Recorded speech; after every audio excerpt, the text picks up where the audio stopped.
We are not our government. This is what the citizens of Israel, Germany, Hungary said about the invasion of Russia to Ukraine. Even Russians went out in Serbia to burn their passports and say this: we disagree. Nonetheless, thousands of Serbian citizens went out to public rallies to support Russian imperialism with anti-NATO rhetoric. These rallies happened on March 1st, 4th and 13th. Probably more to come up.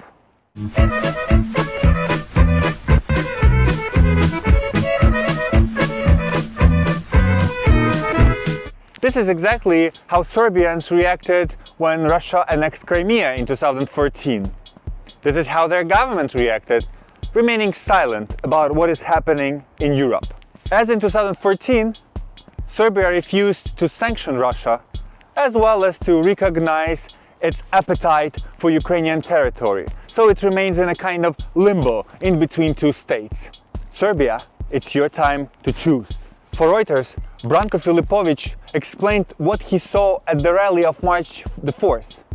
People marching with the poster Z and roaring for Russia saving the mankind. The journalist Filipović explains that despite wanting to join the EU, Serbian President Aleksandar Vučić is a typical usurper of media, and he uses it to spread one unified message.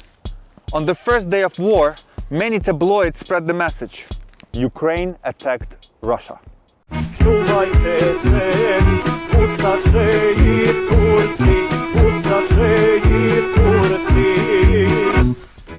So here's the biggest question: how this one state-controlled media spreads information about Ukraine.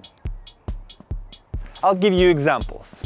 Srpski Telegraph printed the headline that, I quote, "Putin is preparing Satan," which is intercontinental ballistic missile, "for Europe," end of quote, together with the Russian president in the military uniform.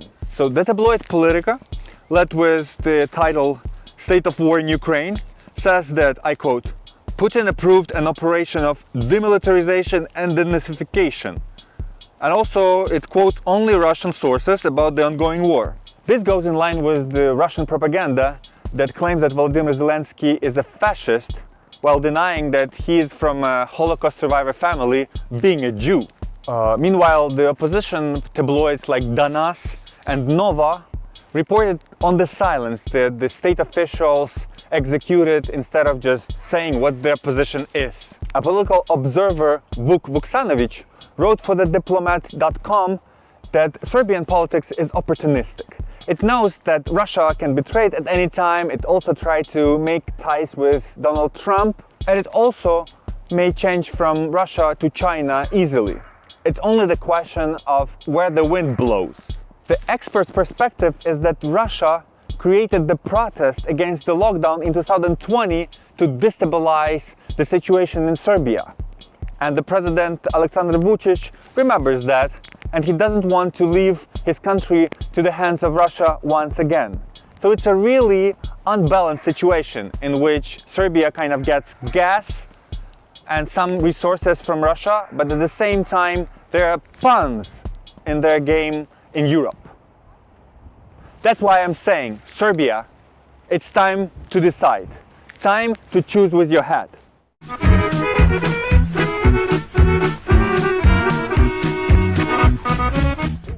Here I spoke of the state-controlled media that remained blind to what Russia does in Ukraine.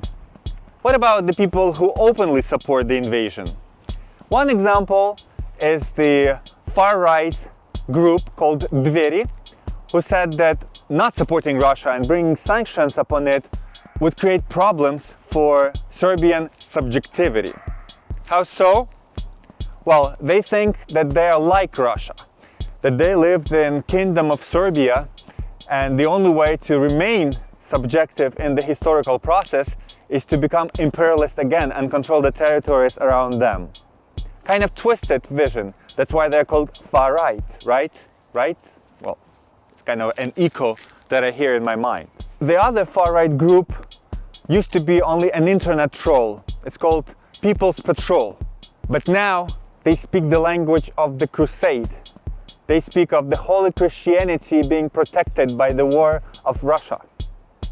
How so? I cannot make sense out of it.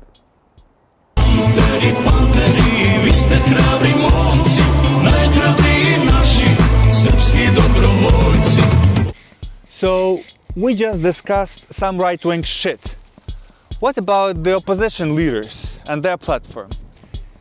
Zdravko Ponoš is preparing for the elections in April, and he spoke of 4 pillars for Serbian foreign policy: Russia, America, China, and Europe. However, he criticizes Aleksandar Vučić for his perspective on Donald Trump as the leader of the US nation. How does this contradiction work? That Serbians hate America, NATO, but at the same time they're kind of looking forward to it, both the opposition and the government. What Zdravko Ponoš says is that Vučić is complaining to the nation about how he was deceived, and the opposition leader proposes him to reconsider. Zdravko Ponoš tries to be like Alexei Navalny in Russia. He tries to stand on both sides. He wants to be at the same time a right-winger and a liberal who moves the country towards the West to join the European Union. It's a really contradictory statement, and he's really radical about how he frames it. He says that, look, Kosovo cannot be a separate state, and Aleksandar Vučić attempts to negotiate its situations with Donald Trump was an offense to the country. I quote, "Serbia went through such a traumatic experience in 1999 and 2008 when we opposed the force robbed us of Kosovo. This gives us a moral basis to stand upright today, as we did then, and advocate respect for international law and not the law of the strongest in international relations," Ponoš said. Although this statement sounds like the support of Ukraine, it actually also implies the imperialistic vision that Kosovo cannot be a separate state whatever you do. And I'll try to argue that this is kind of biased view, because Kosovo is a really different place than Serbia. For instance, there is Serbs List party that has representation in Kosovo's parliament, and so they openly vote for joining Serbia, although they're a minority there. There's freedom of speech. Kosovo does not support any invasion, and although Ukraine did not support Kosovo in declaring its independence, it's still supporting Ukraine more than Serbia. This is quite a paradox, right? Maybe there will be some change in Ukrainian international policies as well.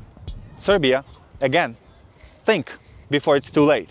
A rather marginal opposition party in Serbia, the Movement of Free Citizens, condemned the invasion, finally, without any looks at Kosovo and so forth.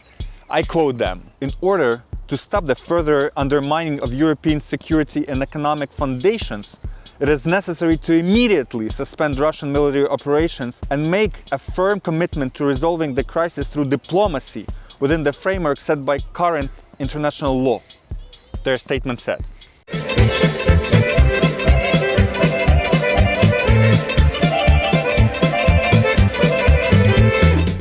And of course, I was trying to look for some sanity in this shit of politics.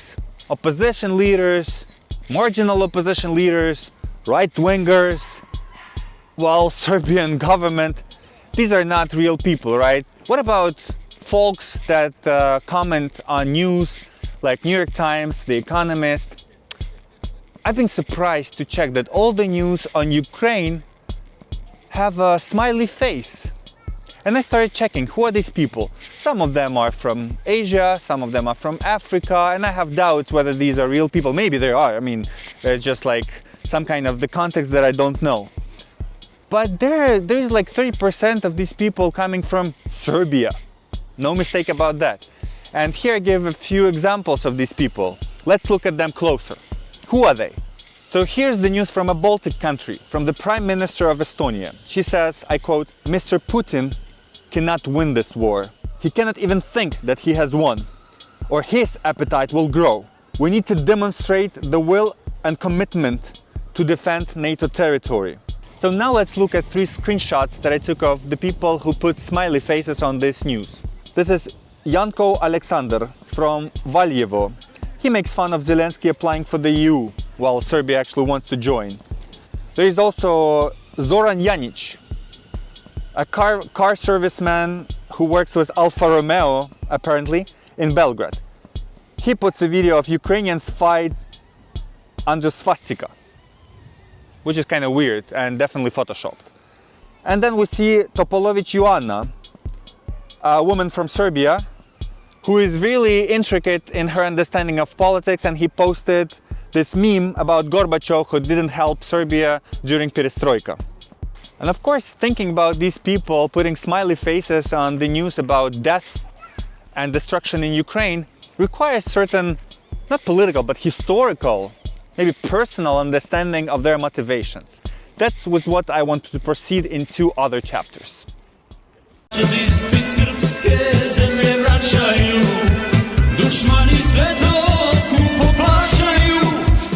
To understand what is happening with Kosovo, we need to look at its history and the history of Yugoslavia that preceded Serbia.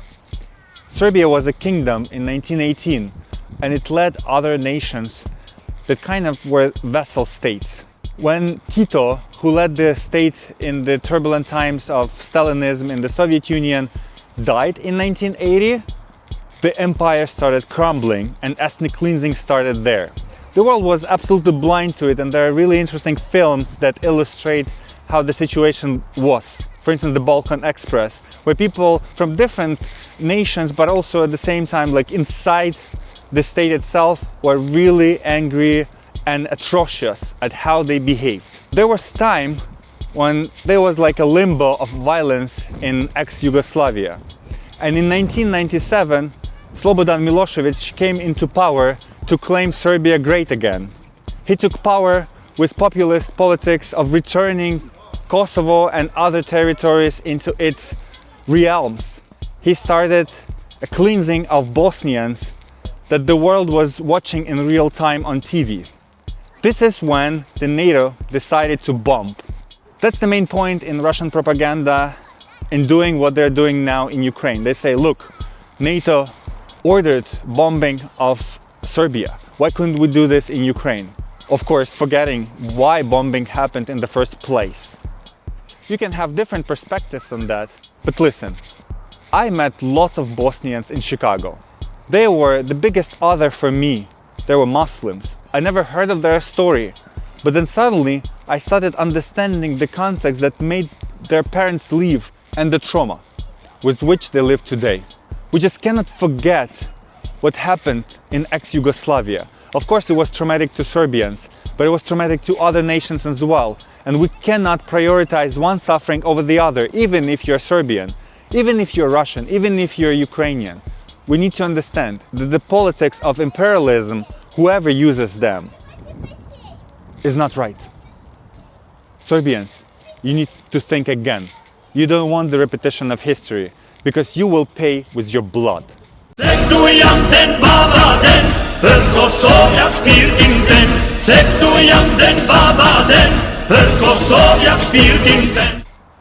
The freakness of Slobodan Milošević is that he was just a regular populist leader who wanted support from his people.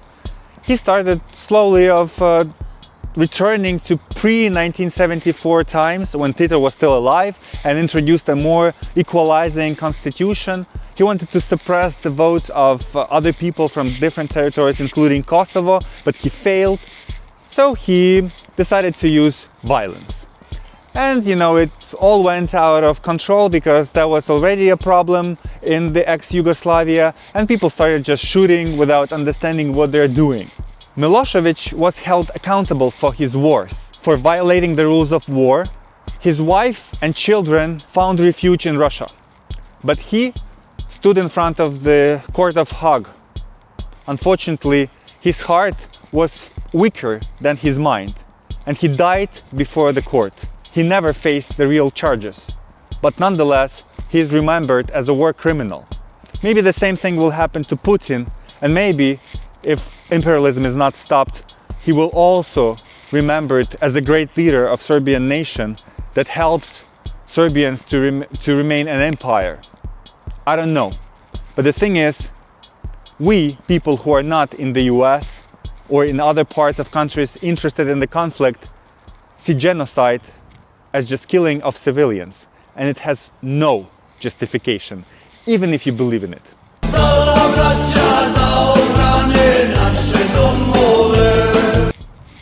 1999 is the time when Putin came into power, and slowly, step by step, he built a new environment around him.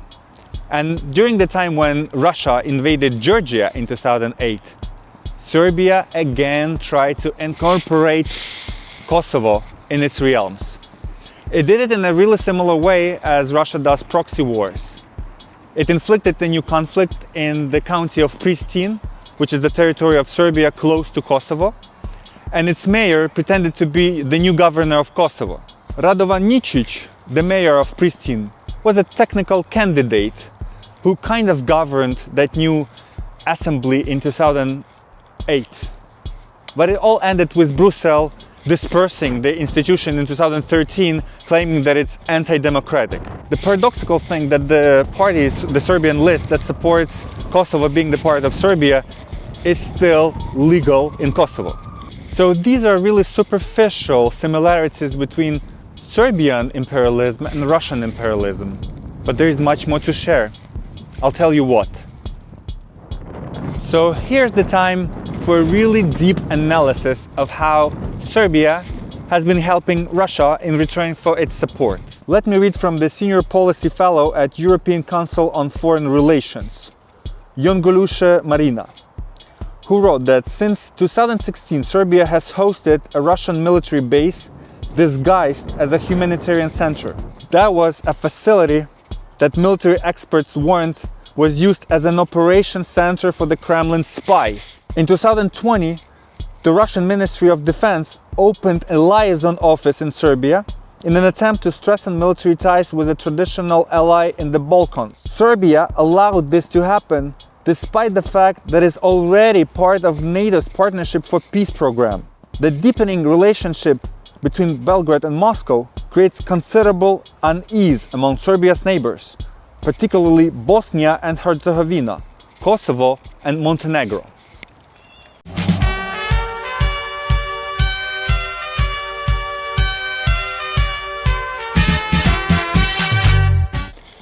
The citizens of Serbia live in a split between four pillars of their diplomacy. At the same time, they perceive their history with a hint of denial. They approach international law with the feeling that only violence can solve the conundrum. It's like China sees Taiwan as the part of its own territory. If we look at Kosovo, it goes much further than Serbia. And here I'm talking about Serbians' list being included in the parliament. Serbia's right-wingers use the language of 13th century history and at the same time of religious crusade for saving the mankind and orthodoxy. Well, of course, forgetting that Ukraine is also an Orthodox country. Serbia's left-wingers, as well as opposition leaders, react to the populist sentiment. They try to overcome it, but at the same time they stay opportunistic and they are ready to exchange Russia for China or for America, still selling their country for a donut. While they're selling it to a dictator, I am not surprised if at some point in their history they will be left with a zero. I would not be surprised if Serbia repeats its actions of 1999 and 2008 in the future, trying to claim that they're fighting with globalism and NATO by trying to incorporate Kosovo, as Russia does now, claiming that they're fighting with Nazism. But at some point, all of these references will be lost in history. People will look at their references to 1999 bombings by NATO as something really displaced from the current moment. How would they be perceived? Exactly like Putin today. As people living outside of the reality. As people claiming that the reality is an extremist organization. By thinking that they can overcome what others think with brutal power. So that's what I want to say to my Serbian friends who are not right-wingers, left-wingers, but just humans like me. Vote properly in April, even if you don't have a proper candidate. And vote with your likes and your comments under my video, but also under the videos of New York Times and other Western media. Thank you for your attention.